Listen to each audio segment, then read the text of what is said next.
You know what a podcast is? No, don't care. Right. It's basically like people talking on the radio. It's just like a conversation that people have. All right. Basically just like we would be talking about anything. Anything. We just happen to be recording it. Right. But anyways, I just wanted to like talk about how you were kind of raised and how you grew up and how you became who you are. Right. Yeah, exactly. Right. So like for me, I'm in my 20s. I was just wondering, like, when you were in your 20s, what was your main goal in life? What were you even thinking about? What were you trying to do? Are you starting this now? Yeah, sure. All right. Yeah, whenever. Okay. To understand your papa, you have to understand where it come from. I was a product of World War II. When Dad got out of the service from fighting in the Philippines, he came back to Hannah City, where his hometown was. And long story short, him and Mom got together. One thing led to another. They got married, and I'm the result. Well, Dad was a welder. Mom worked at Kroger's. And they had to do something with me, and I spent the first 5 years of my life with my grandma and grandpa out on the farm. They practically raised me because Mom and Dad were working. Right. Well, to really understand me, you have to understand my grandma and grandpa. Grandpa was a hard-working farmer that basically farmed with 2 horses. Grandma did everything else. Milked the cows, took care of the chickens, planted the garden. Grandpa was the hardest working man I ever knew. Grandma, she basically walked on water. They were both good old German churchgoers, lived in a German community, lived out on a farm. And Grandma wore her religion in her heart, not on her sleeve. But you knew you didn't want to make Grandma mad. And they had old-time ways. You never worried about being poor because after the war, everybody was poor. So that's the way you lived. I would get in a lot of trouble because I was the only one around, and for the first 5 years, it was always on the farm. Grandma'd take me out in the mornings when I was a baby, put me in the manger, and she'd milk the cows. Grandpa, he'd be out there in the fields from daylight till dark. So you knew growing up that everybody worked hard. And you had that old German philosophy that, family was number one. Number one. Pretty much around the area where the farm was at, it was a lot of relation. Aunts, uncles, cousins. They all lived in that one small community, and it took in a whole lot of area. So, that's the way I basically was growing up. You work hard, you have a good understanding of where God's at, and you try to live by that. You respected your elders. And the old word is that don't speak unless you're spoken to.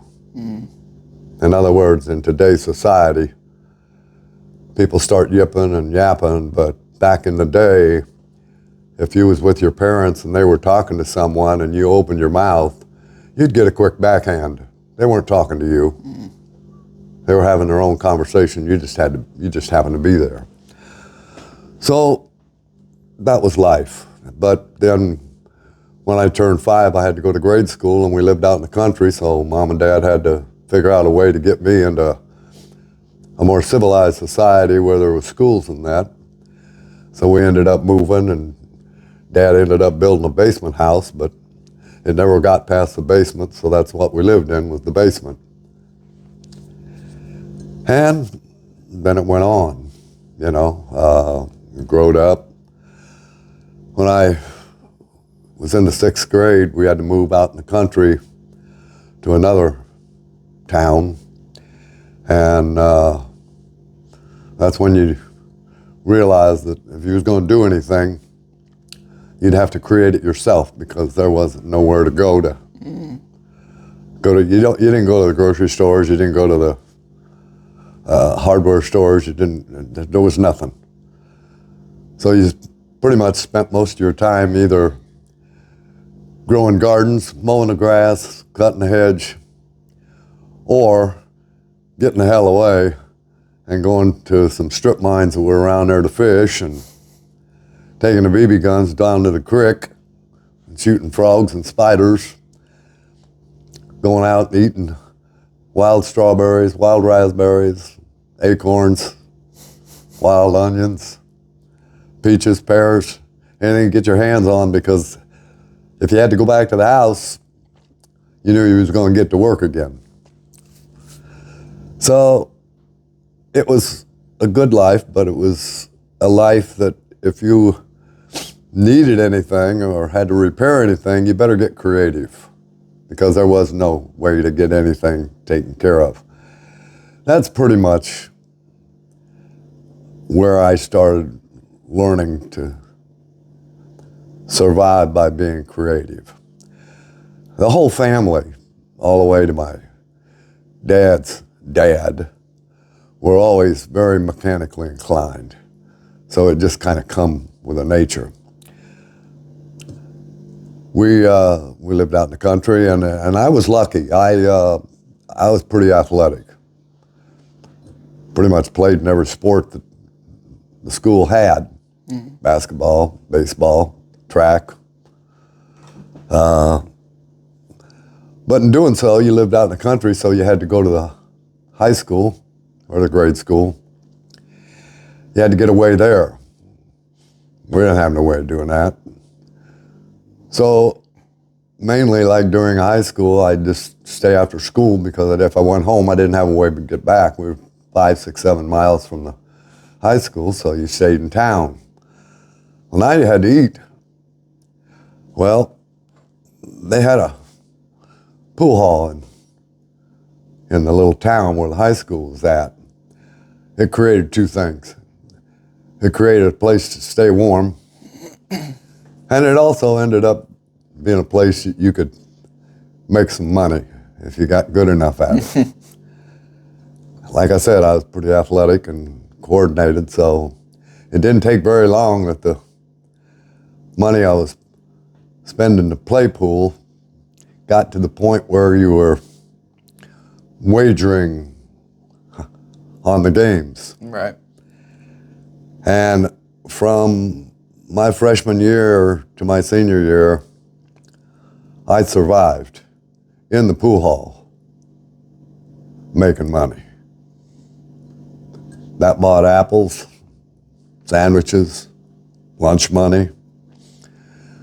Because even though Mom and Dad didn't have much, they'd give me a quarter for lunch, and I would take the quarter and use it for pool, and then turn it into 50 cents or $1, or a little later, $2, $3, $4, $5. So I made enough to keep myself going, but it was tough. Got out of high school, and it was automatic. You had to work. And hell, I didn't know what the hell I was going to do. I just needed a job. So I'm 17 because I started grade school when I was 5, so I was a year ahead of everybody. And when I got out of high school, I was 17. And you can't get a job when you're 17. You got to be 18. So I lied about my age and went to work at Keystone, working in the soaking pits and the underneath the furnaces and dirty, mean, and ugly, to say the least. I decided that, it was going to be a tough life and I had to figure out something, and they had a big layoff, and I ended up getting a job as a laborer working on a power plant, just picking up boards and stuff like that. And the next thing you know, Dad, he was in the sheet metal trade, and the work was getting kind of crazy then because work started picking up, and I managed to go from the laborers to the sheet metal workers on permit. Mm-hmm. I got on permit, and it was a whole lot cleaner and better, but still tough work. One thing led to another, and I ended up in an apprenticeship. Spent 4 years in apprenticeship, and the first year in apprenticeship, I had already learned so much in industrial arts and that what they were trying to teach me in the sheet metal trade, I'd already had it 2 years earlier. So it was boring. So I would go to where they had the apprentice school. I'd go down the hallways and start pitching quarters, boring up in class. I already knew what the hell they were doing. Well, the instructor, he got a little upset. He says, you can't be doing that. You got to learn this stuff. I said, I already know it. He said, well, what do you want to do? I said, well, let me pick the stuff you got in your books and let me do that. And I'll start running on my own to learn what you have in your books. He said, that's fine, but he said, you got to do it by the book, because he says, I need the book to check it. Mm-hmm. So then I was off and running. Once I found out that I could learn something, wanted to learn something, mm-hmm. and the instructor would allow me to do that, I was heading forward. So they had apprenticeship contests every year in the trade. Well, I won 3 out of the 4 of them. I'd won the 4th one with some kid decided to pour acid all over my project, and they wouldn't allow it. I cleaned it up. Right. You can't clean it up. So after I got out of my apprenticeship, I started working, and I'd originally, like I said, worked on permit, and it was in the industrial world. Caterpillar was building, power plants were building, was a good life for somebody that wanted to work their ass off. And I told you where I come from, and that's all you knew is work. So I got on there, wanted to go back to the foundry, left the company that I was served my apprenticeship with because they was only doing residential and light commercial, and I didn't like it. Got back into industrial, and things started going crazy. I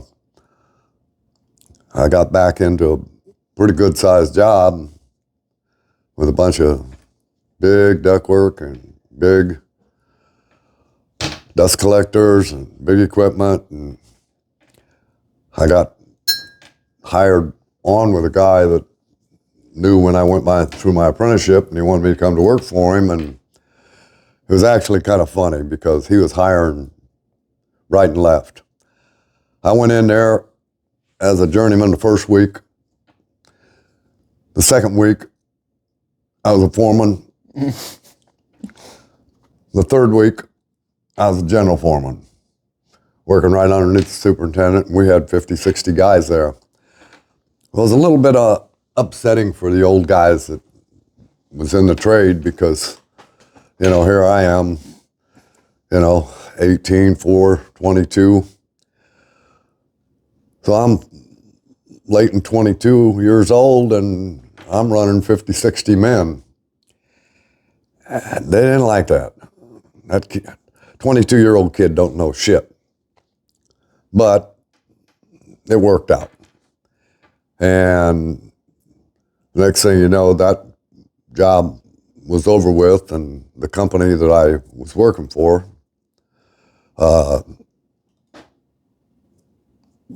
they just kept getting bigger.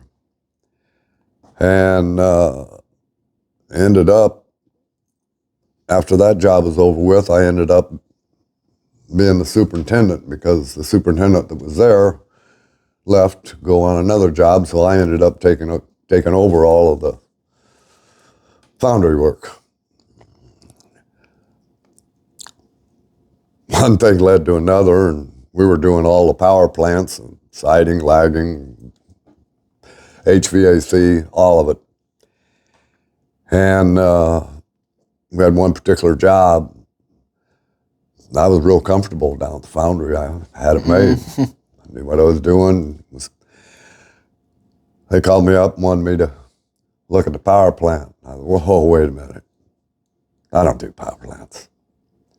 Well, you know a lot about rigging, and that's what the problem was down there, was a lot of rigging. So I went down there. They had 3 men on the job, and in 2 days I had it up to 25. I said, if you want to get it done, it was a really cold winter of 79, and that was tough. So I ended up running that job. Next thing I know, they called me into the office and said, well,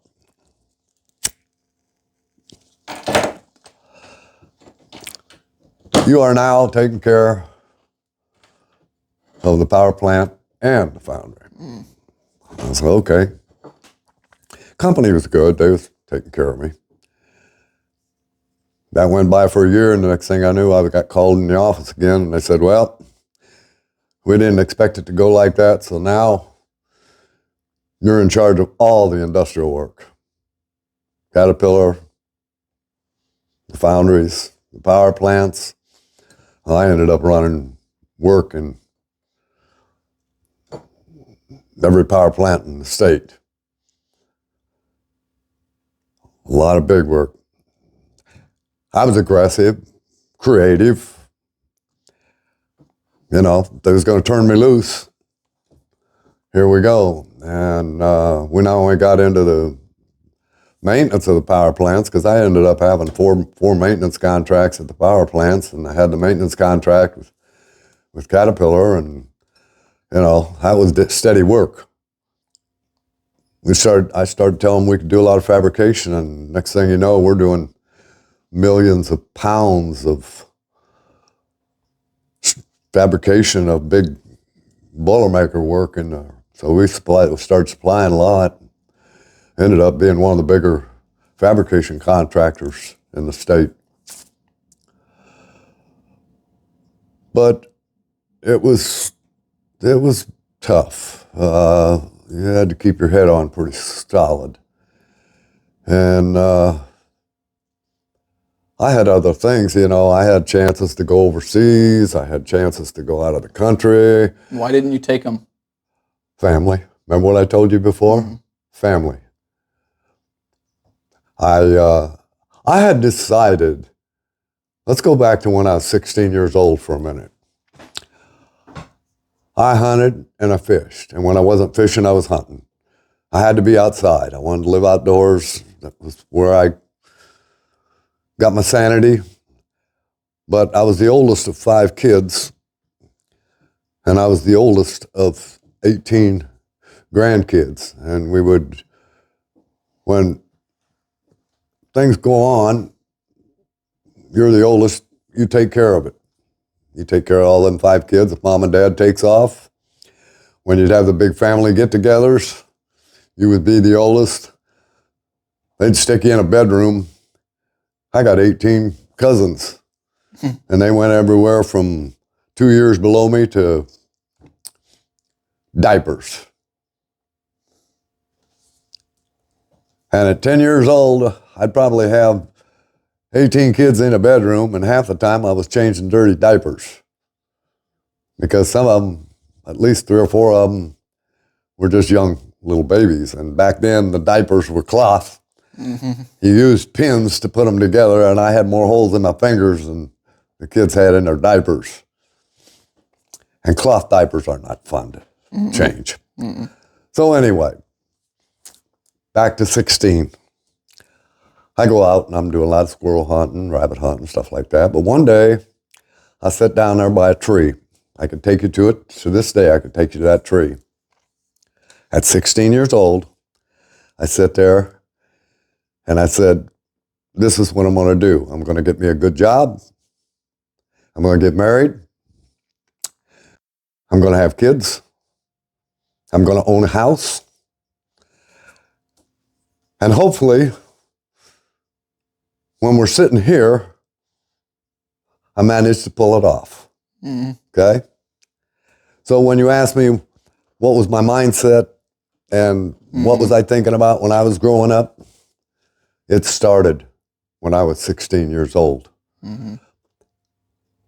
I was an old man in a young body because I'd been raised by old people. That was their lifestyle. There was no such thing as a divorce. Ever. Ever. You didn't do that. You figured a way to make it work. You both had to be pulling on the same end of the rope. And it's the way I grew up. Now that I had a good job, everything was going good. I wanted to get the hell out of the country, and I was 18 years old. And now we get into finding a wife. Well, when I was 18 years old, I didn't give a shit about girls or anything else. I cared about hunting and fishing. Trout lining, rabbit hunting, pheasant hunting, duck hunting. Not a lot about quail hunting, that come later. And that's who I was. So I ended up going down to a town next to the river. Got there on Friday night. There was a local tavern up there that had a pool table. So I went up there and started playing pool, and this kid about my age, I asked him, I said, is anything going on around here? Well, he says there's a dance up at town. He said, if you pay my way in, he said, I'll show you where it's at. So we did, and I did. We went up there, walked in the VFW. All the boys were on the left, all the girls were on the right, and I said, what the hell's the matter with this problem? I seen this one girl standing out there, and she just kind of stood out. I got my hunting clothes on. I walk over there, I said, you want to dance? Yeah. So I did. Well, long story short, we danced all night. I told her I wanted her phone number. She didn't have a phone, but her girlfriend that she spent all the time with did. I didn't have nothing to write on, so I went out to the car and wrote her number on the trunk of the car. In the dust. When you were that age, a lot of people, kids this age, wouldn't have the confidence to do that. Why was it that simple? Why was it so easy to just? Because we got to go back again. Oh yeah. I was an old man in a young body. I did not think like a kid. I didn't have the luxury of doing that because I had responsibility when I was 7 years old. When I was 7 years old, I had a brother and 2 more sisters. And mom and dad would go out. There I am, 7 years old. I'm babysitting at 7. Okay? And you have to appreciate, I didn't know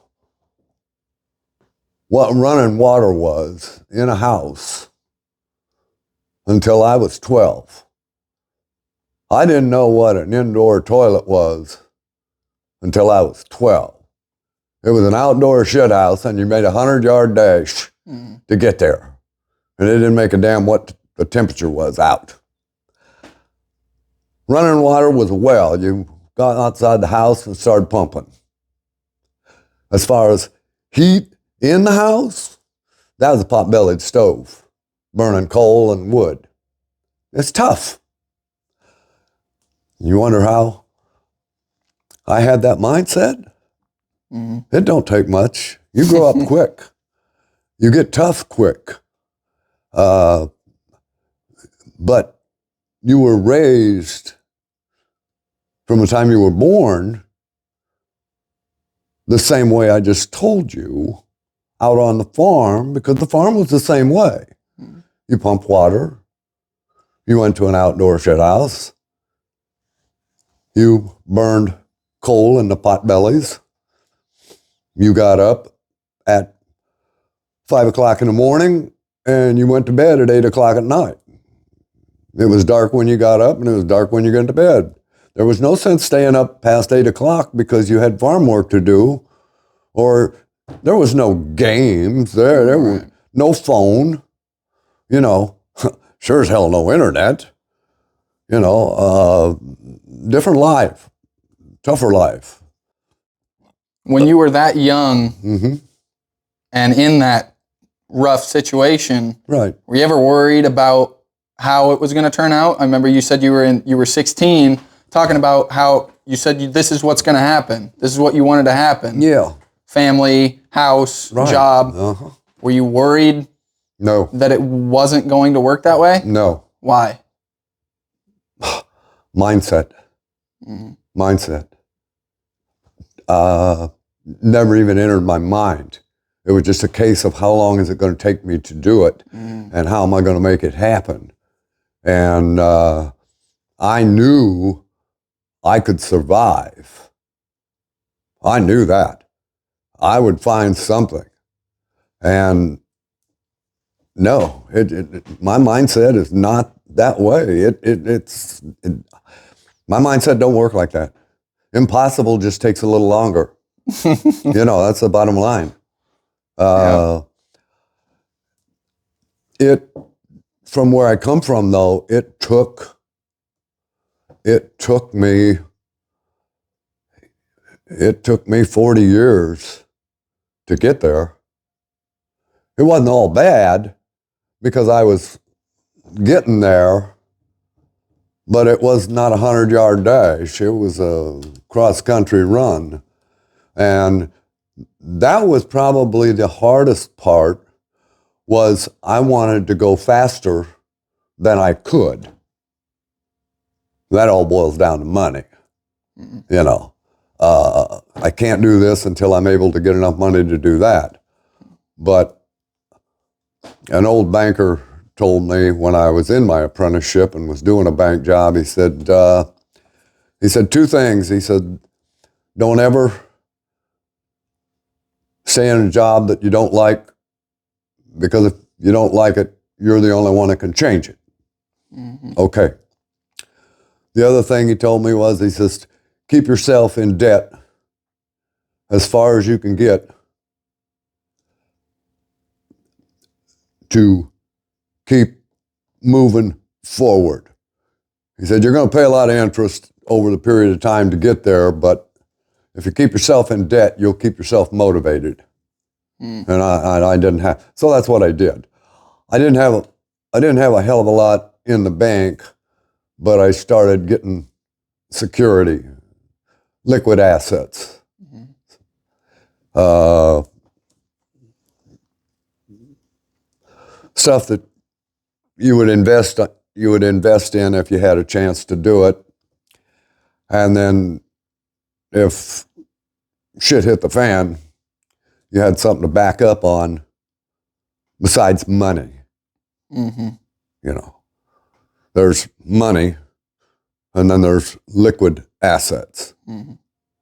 Stuff that's tangible, you got it, but if you was in a bind, you could turn it over.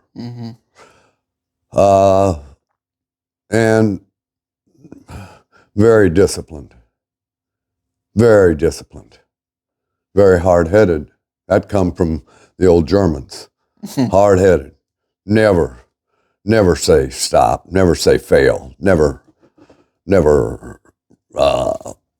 think that you can't get there if you got enough hard work. Now, was there a lot of things that would kick you in the ass and knock you down? Yeah, sure. Just got to get back up.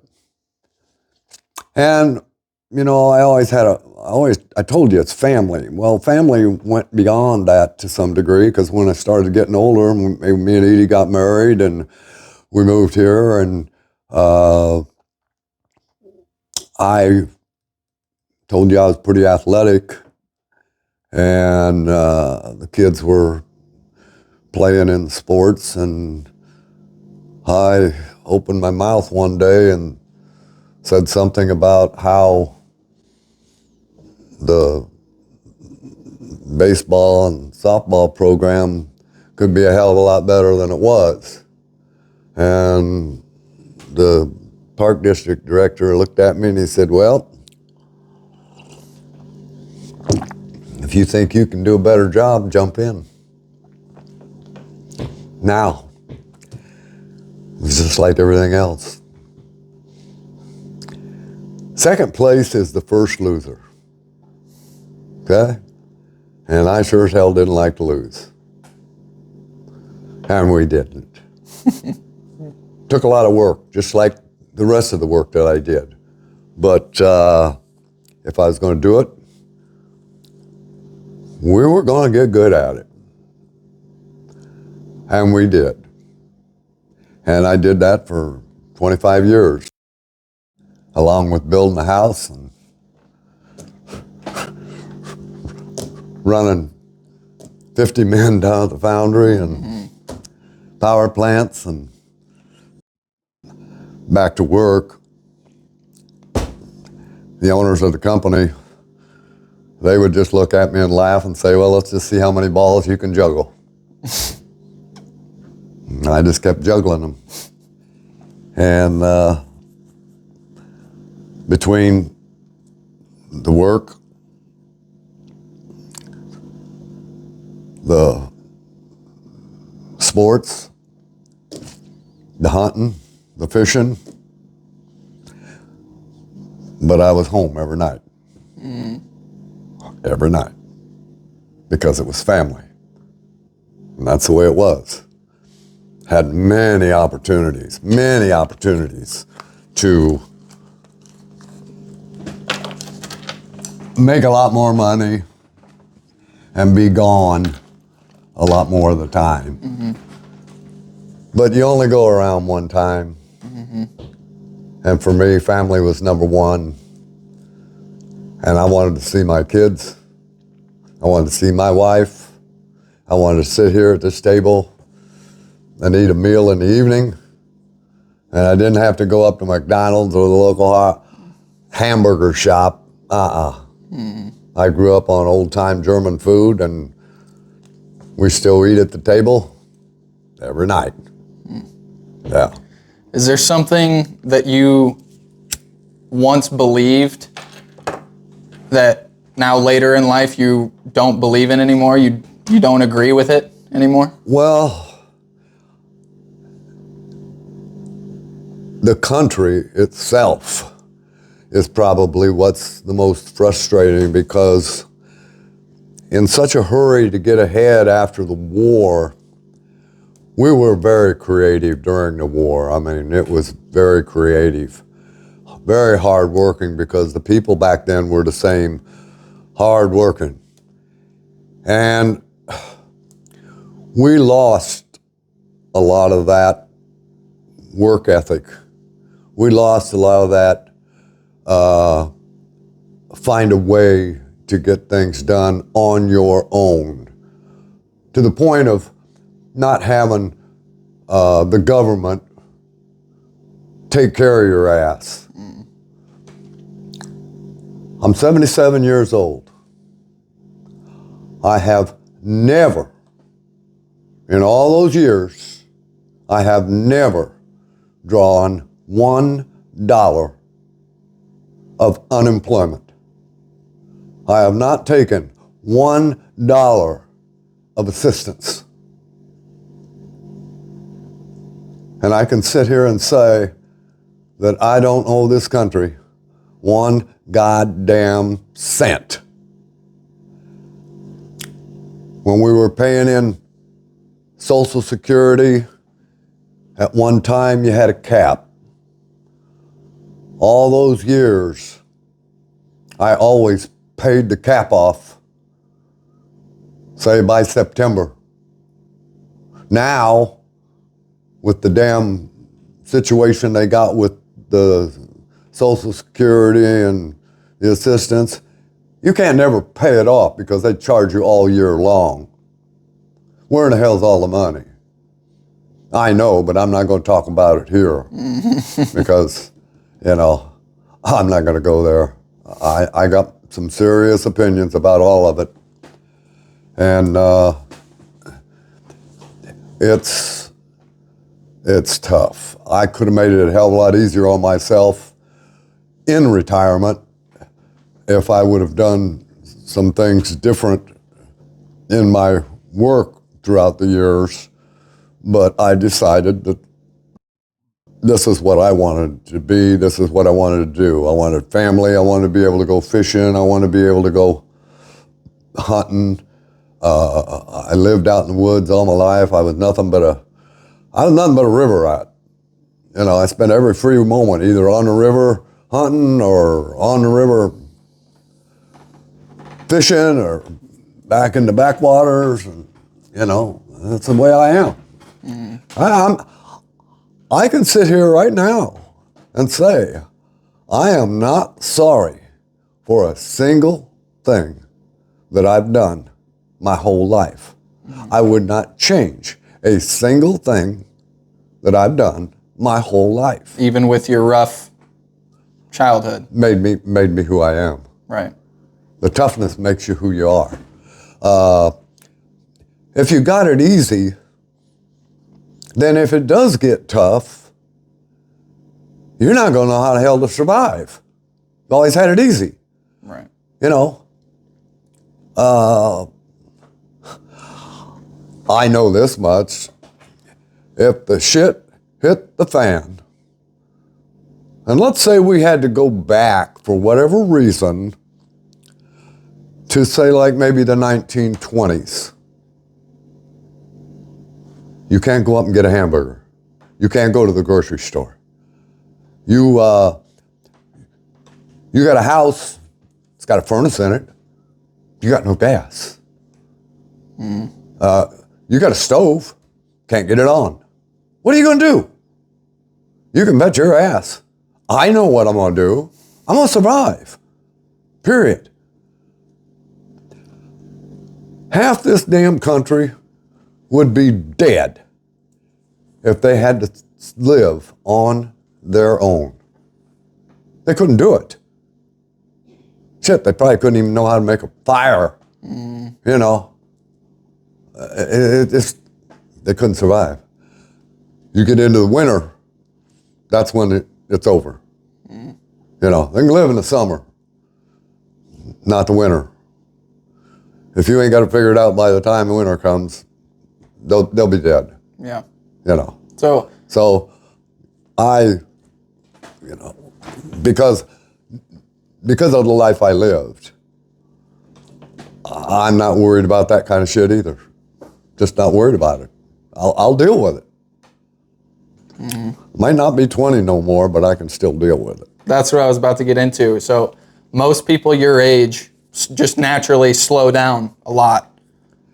But you and Nanny are both the most active people your age, physically and mentally, that I have ever met. Why is that? Obviously, your upbringing. Yeah. It really goes back all the way to the farm. You got to stay busy. But you have to be with somebody that you want to be with, that you care about, that you love. And that will get you through some of the hard times when you know that it's not you're not doing it by yourself. You've got somebody else there to help pick up the load, because what I don't know, Nanny knows. Right. What Nanny don't know, she's got me, and I'll damn well guarantee you. I'm arrogant, egotistical, I'm a hard ass. I'll get along with anybody, anytime, anywhere, as long as it's mutual. Mm-hmm. Cross me, you got a problem. You know, it's just, you got to work hard. Anybody tells you it's an easy street, it's not. It's not. And you gotta have, you work together.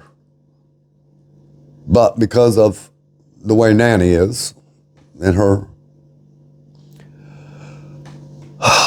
knowledge and the way she is and the way I am, it worked out good, because we work things out together all the time until it's something serious, and then that is my responsibility, and I'll make a decision.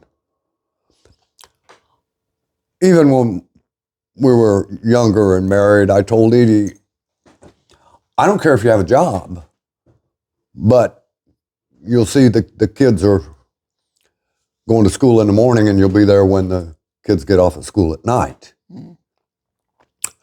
So she started doing hairdressing, and that's the other thing I told her. I said, you know, you make your money, I don't want to see it. I don't care what you made. I don't care what you do with it. I don't give a shit. Mm-hmm. I'll take care of this house. I'll take care of the vehicles. I'll take care of all the insurance. I'll take care of all the taxes. I'll take care of all the food.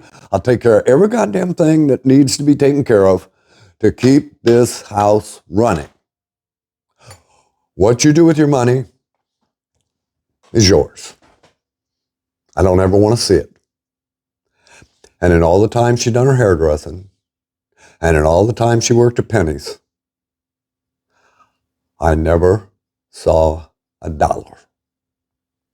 Didn't want to. She needed that, though, to keep her sanity, because, you know, she'd be sitting here all day by herself. The kids are at school. She's got people coming for the hairdressing. And then when the kids got out of school, she was able to get a job up at Penny's. Mm-hmm.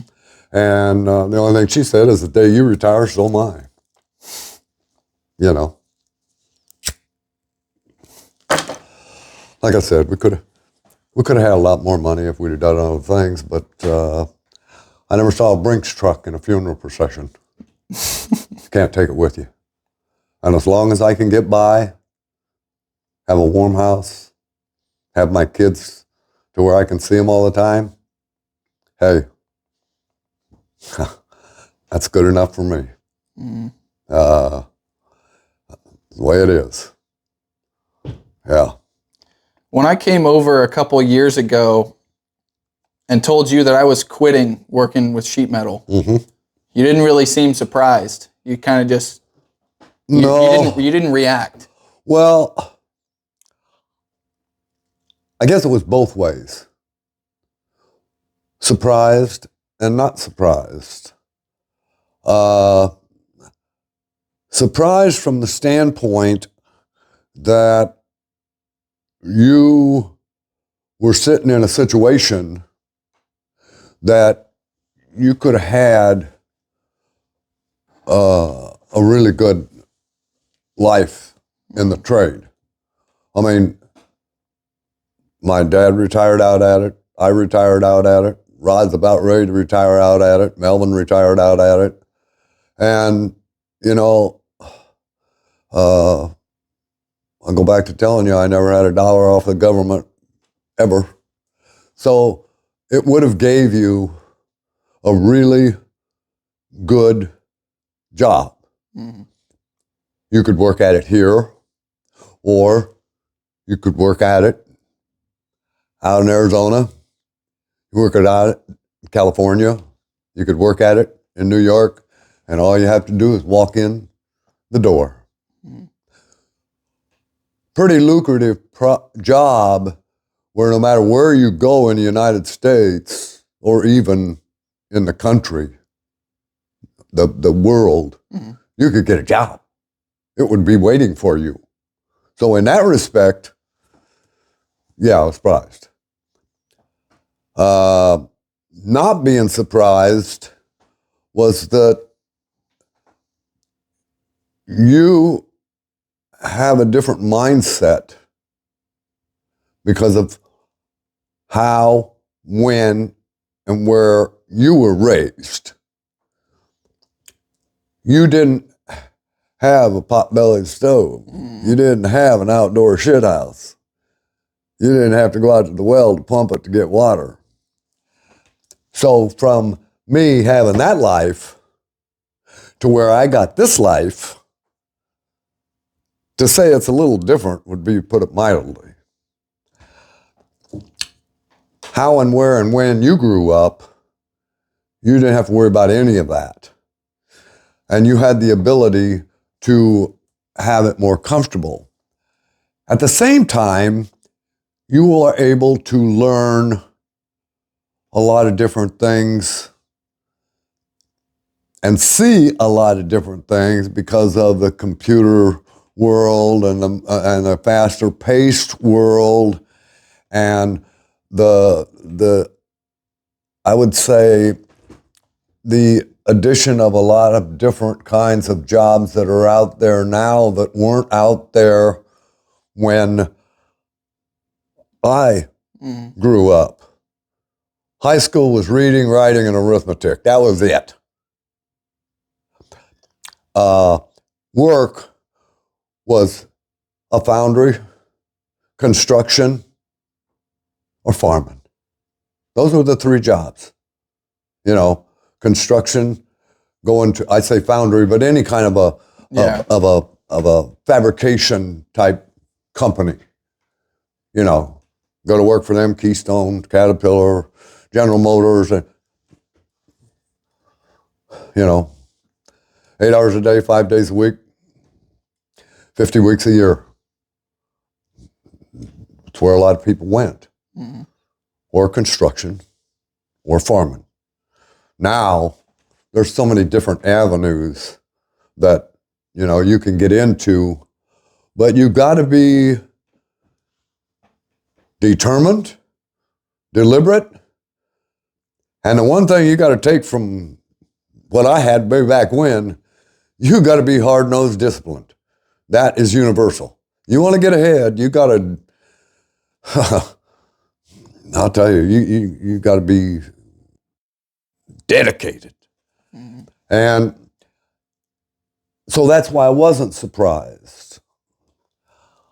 But what I see with a lot of them out there is they don't give a shit because the government's going to give them money. Mm. And that's good enough for me. I'll just live off of that. I can't even, it doesn't compute. I'm too damn old. It just doesn't compute. Mm. I mean, I'm an old dinosaur, and I wouldn't change it, but different life. And the reason that me and Nanny are like we are to this day is because back when we were trying to get there, we worked hard, both of us, pulling on the same end of the rope. And once you get that mindset, when you're brought up like that, that mindset don't leave you. Mm. Your body might leave you, but your mindset don't. From the neck up, I'm 25. From the neck down, I'm 77. It's that simple. I get very, very frustrated that I can't do what I did all those years, because I'd be running from 6 o'clock in the morning until midnight, and it would either be working building, fixing, or coaching, something. There was no grass growing under my feet. Just the way. That's the way I am, Brock. Just the way I am. I think it was a little bit before I quit sheet metal. Mm-hmm. I didn't mention it to anybody. I mean, I mentioned it to Dad. Yeah. But you guys had no idea that I was thinking about quitting. But a couple months before I was going to, you just said it. You said, the easiest thing you can do is quit. What does that mean? What does that mean to you? Why do you believe that? Well, the reason I said that is that I've said that in life, not just that. Right. It's basically a statement that whether I was working on a job that I didn't like, make the same statement. Mm-hmm. The easiest thing to do is quit. You got to suck it up, and you might not like it, to stay with it. That's the hard part. Doing something that you don't want to do, because quit is not an option. Right. Quit has never been an option for me, unless I had an answer before I did that. Mm-hmm. When I got out of my apprenticeship, I worked for 4 sheet metal companies in 1 year. Out of my apprenticeship, back to the same thing. I didn't like it. Easiest thing to do, quit. And I did. But before I did, I'd come home, I'd tell Edie, I'd say, I quit. She said, what are we going to do? I said, I got a job in the morning. I did that 4 times. I didn't find what I was looking for.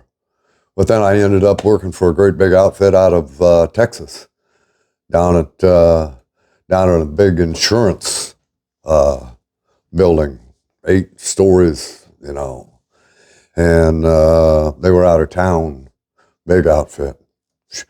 Shit, they wanted me to go back to Texas with them. I quit him 3 times. I run into him on a cat job. He was doing the job over there too. But I was working for the company I worked for. What the hell are you doing, you old son of a bitch? I said, well, I'm over here at the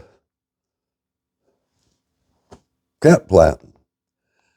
He says, you want a job? I said, no. I said, I'm happy where I'm at. Well, you need one, give me a call. That would have been the 4th time. And, when I said that, that's what I meant. The easiest thing there is to do is quit. How do you know when it's okay to quit? Let's say you're in a position you know you don't like. When you finally realize that it's never going to be what you want to do.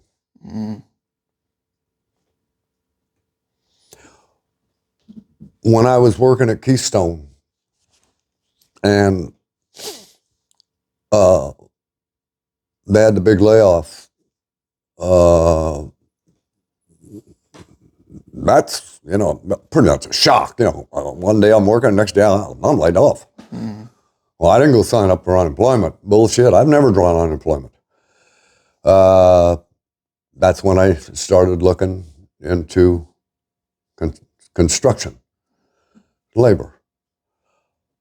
So Keystone literally come to my house. I was still living at home with Mom and Dad. They come to my house. I was working construction. He said, we need you to come back. I said, no, I'm not coming back. I made like $80 a week working for Keystone. It happened to be a Friday night when they come to see me. Had my check in my pocket from construction. I said, here, what do you think? It was 3 times that. Mm. No, I'm not coming back. Easiest thing to do is quit. Mm. It was real easy there. 3 times the money. Right. The biggest problem is that I went from that kind of money, construction, to $68 clear a week in the apprenticeship. Oh, yeah. $68 is what I made clear in the apprenticeship when I started. $2 an hour, $80 gross, 68 come home.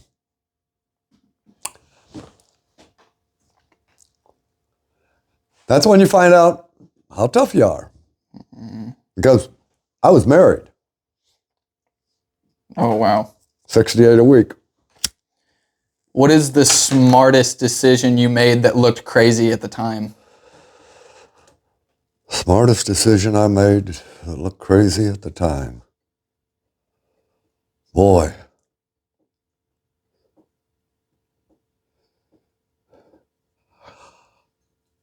I would have to say the fact that I kept quitting something that I didn't see that was going to keep moving me forward. Mm-hmm. The 4 times that I quit, there was no daylight at the end of the day, at the end of the week. And it didn't take me very long because it was only a week and I was gone. I could, I was making some pretty quick decisions all the time. I wanted to be with the outfit. I quit 4 times. That was what the work, not the company, but the work. I wanted to be in that work, the industrial work. But it just didn't afford itself with that. And then when I got with a company in Peoria, and it wasn't the one that I retired from, it was another one, they got me in to where I wanted to be. But it was terminal. It was a job. But then I went right from there right to where I retired from. And that was it. But I just kept, because I was going to find it. I was going to find it. And it had to be in the industrial world. Now, the industrial world is rough, tough, dangerous, but very, very satisfying, because the job that I had, I would see the owners of the company once, maybe twice a year. I was in charge of all of it, doing all of it. The bidding, the material ordering, the project running of the company, the jobs that we had, the cold calling, the customers, all of it. Was it tough? Absolutely. Was it rewarding? Every day. You got up, you never had a problem. I spent 40 years and 1 month with them. I worked out over 80,000 hours at the end of that time. There's 2,000 hours in a year, times 40. Mm-hmm. That's 80,000. It's pretty steady. Yeah, pretty steady. There's one thing that you and me definitely have in common, and that is I don't do well with people trying to tell me how to do things. Even if I'm less experienced than that person, I just want to figure it out on my own. I want to do it my own way. Right. And just figure it out on my own. Well, the one thing that I had learned in the work that I did was that there's 3 ways of doing things. Always 3. There's my way. There's your way if you come to me and tell me that you can do this better, faster, more efficient. And if you can, then me being in the position I was, let's do it. But then there's the 3rd way. You're always working for a company, no matter where, you're working for a company. And the company says, this is the way I want it done. Okay. Your way is out the door. My way is out the door because I've got to satisfy the customer. Now, I don't give a shit what you think because it's their way. I do care if it's my way and I got to do it your way because sometimes it might be faster, which you save money, better because it's a more quality job, or 3rd, because I don't think your way is going to work. But his way is still the priority. And until you prove him wrong, you do it his way. So there's always 3 ways that you have to look at. And if you don't want to take advantage of somebody that comes up with the ideas, then you are hurting yourself because you're not taking care of your people. You've got to give them the freedom to at least think and try to come up with a better way. If you don't, you piss them off, they slow down, and then they might have a great idea and don't come to you, and you do it the hard way. You think that can tie into relationships too? You don't have relationships, you don't have a company. The owner of the company. I mean, like you and Nanny relationships. We've never argued one day in 50 some years. Why do you think that is? Because we can talk things out. You know, if you can't talk things, sit here.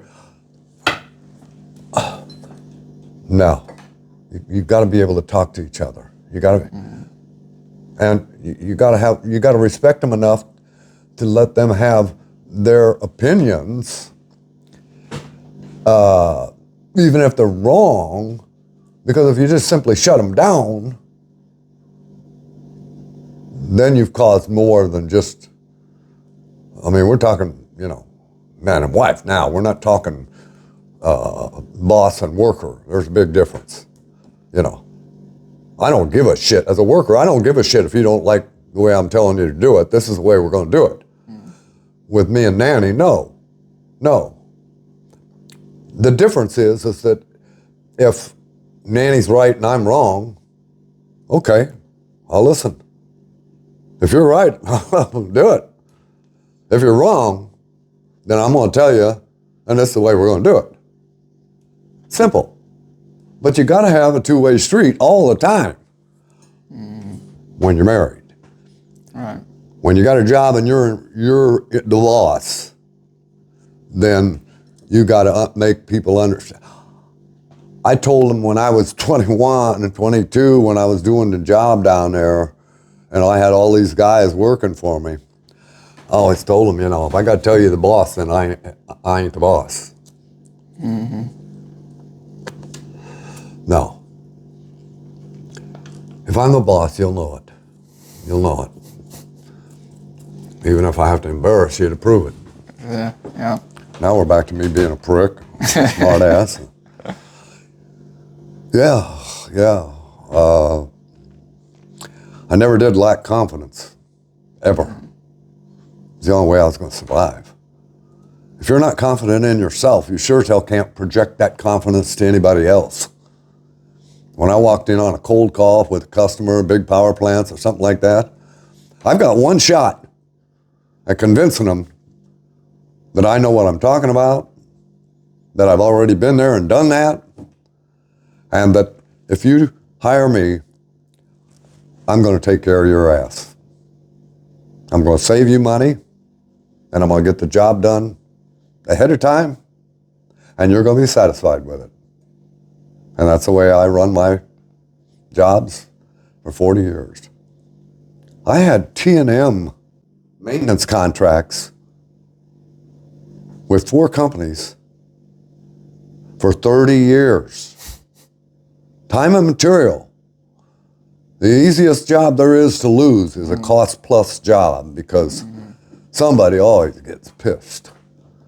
But you got to know to respect everybody from the janitor to the president of the company. Let's say somebody wasn't raised the way you were, taught hard work, discipline, and had to be that way to get by.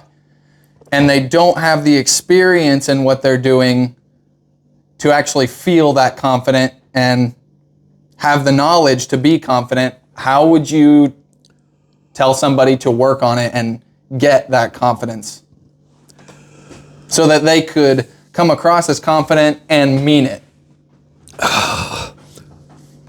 Small steps. Okay? I have the ability, and here's where it comes to a smart ass again, okay? But I have the ability to know what you're thinking before it comes out of your mouth. You don't have to believe me. You can ask Edie. She'll tell you. I can sit, watch a television show, and tell you what they're going to say before they say it. I've never seen that show.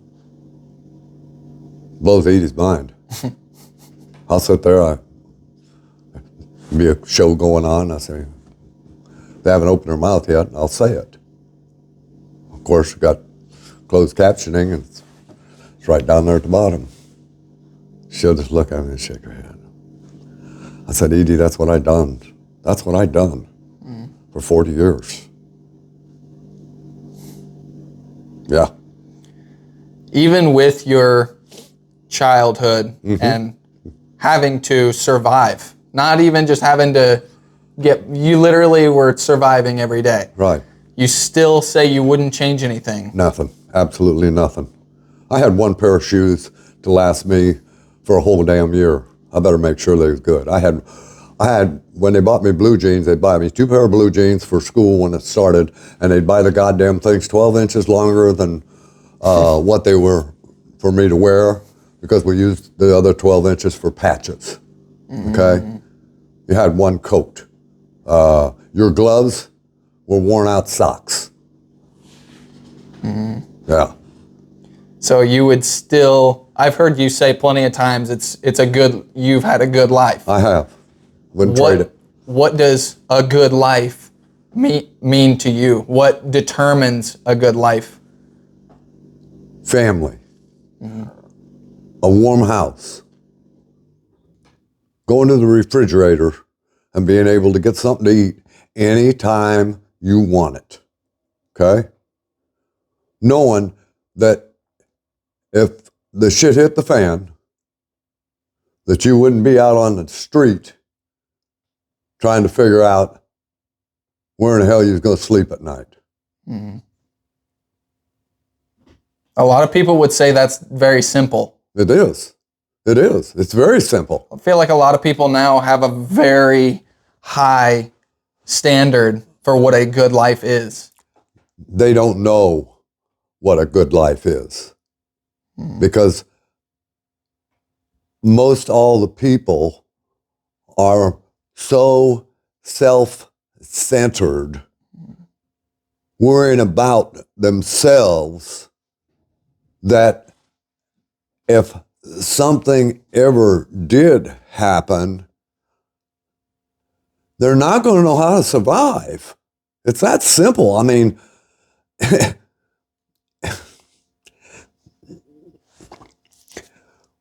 we live in this world, but we don't know at the rate that things are going in a fast-paced world that we live in now is something, I mean, the push of a button, boom.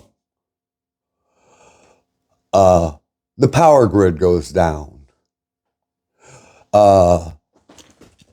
We start having water problems. We have no way of communication, none, zero. No communication. You're on your own. Can you survive? I mean, what the hell?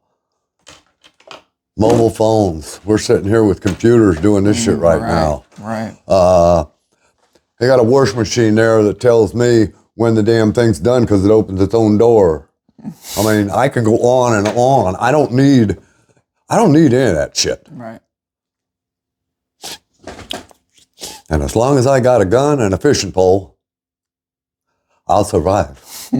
I will survive. Yeah. It's a pretty loaded question, but looking back, what do you think the meaning of life is? What is the point?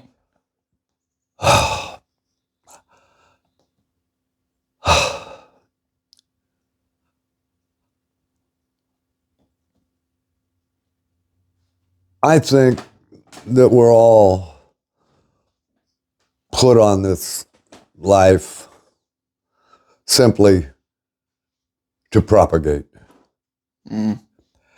And in that time of propagation, you try to make things better. But my question is when is better enough?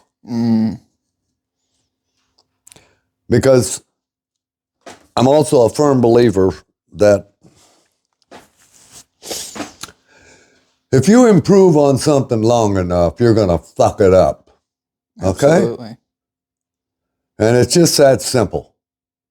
So then, as I've said, when is good enough enough?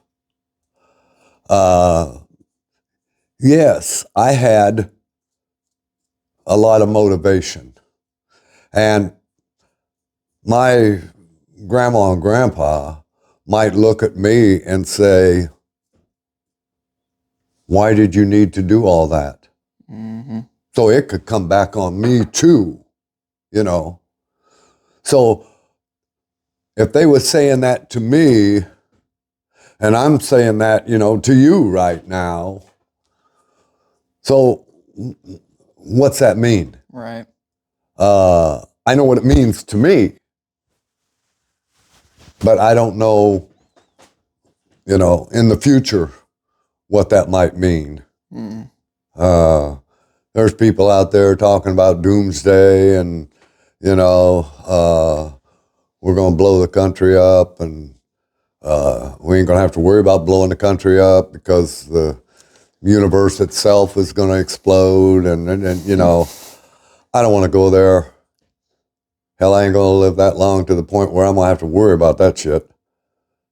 I just need to try to figure out a way to keep these legs moving and keep my head squared on. Yeah. So what is the most important thing you would want me specifically to take from your story? Don't never give up. Don't never give up. If you give up, they got you. They got you. Even if what you want versus what you get ain't as much as what you're trying to achieve. You still keep plugging away. Don't give up. You know, bottom line. Mm-hmm. You can come up with all kinds of theories, but there's only one that counts, and that's don't give up. The rest of it's immaterial. The rest of it's immaterial. Mm. No. And as long as you got enough to get by, you can always try for more, but you got enough to get by, so then it's a case of maybe it'll be the next day that I get a step farther. You don't ever give up. Mm-hmm. That's first, second, third, fourth, fifth. Don't give up. Mm-hmm. Yeah. But even if the answer is the same, what piece of wisdom or advice would you want to give to just all 20-year-olds or any 20-year-old around my age? Hard work will get you there. Mm. Hard work will get you there. Because hard work's going to supersede knowledge. Hard work's going to give you the knowledge. Hard work is going to keep you going. Will you get frustrated? Oh, I hope to shit. It wasn't always a bed of roses for me. You have to have a strong constitution. Don't give up. Hard work. It'll make it happen. It's not a 100-yard dash. It's a cross-country race. Yeah. Yep. And respect everybody until it's time not to respect them. Mm. I don't judge nobody by what somebody tells me.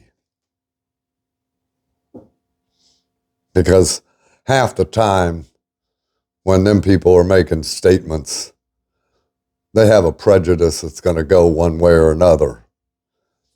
And I'll judge people on their own merit. I don't give a shit whether they come in with a $10,000 suit on or whether they're coming in a bunch of rags. I will treat them both the same until they show me they're either good or bad. Mm-hmm. You know? Yeah. You said earlier you grew up and you respected your elders. Mm-hmm. Do you think that people should respect elders just because they're older?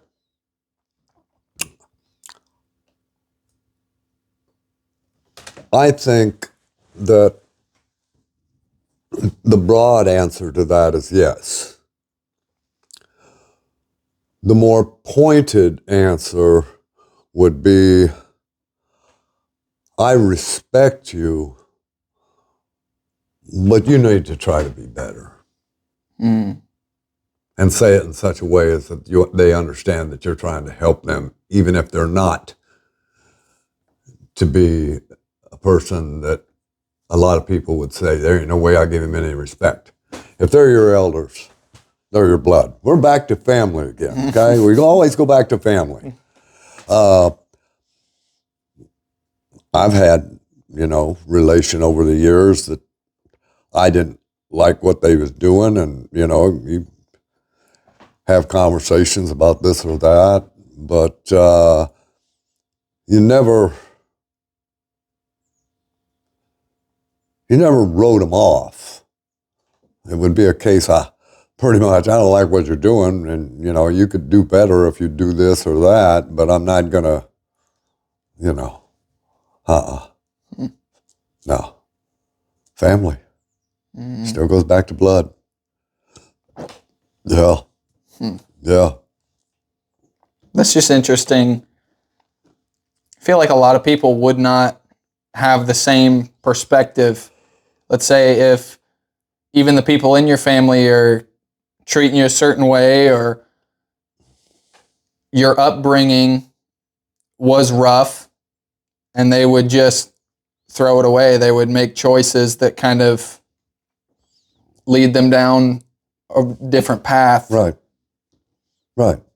And kind of away from the things that you're saying. Even if you taught them that family is important, you taught them the same values. You can lead a horse to water, but you can't make him drink. Right. You have to draw a line somewhere to the point where it changes from interference to helpful. First you're helpful, but if they don't want to drink the water, then it's just interference. And then you just say, I hope you work it out. Hope you work it out. Right. You can't dictate, because now you're the interference. No. I've seen a lot of all of it. All of it. All of it. Yeah. Yeah. Is there any advice that you would say is the best advice you've ever been given? Probably the banker. Probably the banker. When I was putting registers in his office. He's sitting there with a suit and tie on, and I'm, probably 19, and I'm putting these registers on, and he got into a conversation about the work and the fact that, he questioned me to the point where he asked me the questions about, are you satisfied with your job?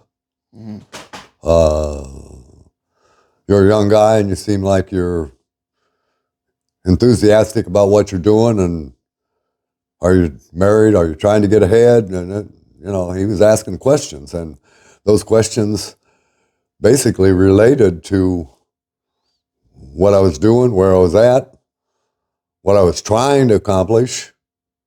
And I thought about that a lot when I was making a decision in regards to buying a vehicle or buying furniture or something like that, It was disposable, but he said, you spend the money you can to try to get further down the line. I mean, my mom and dad could never talk to me like that. I mean, mom got out of the 8th grade and dad finished the 5th grade. So, they were not smart by any means. Both hard workers, but not smart. And, I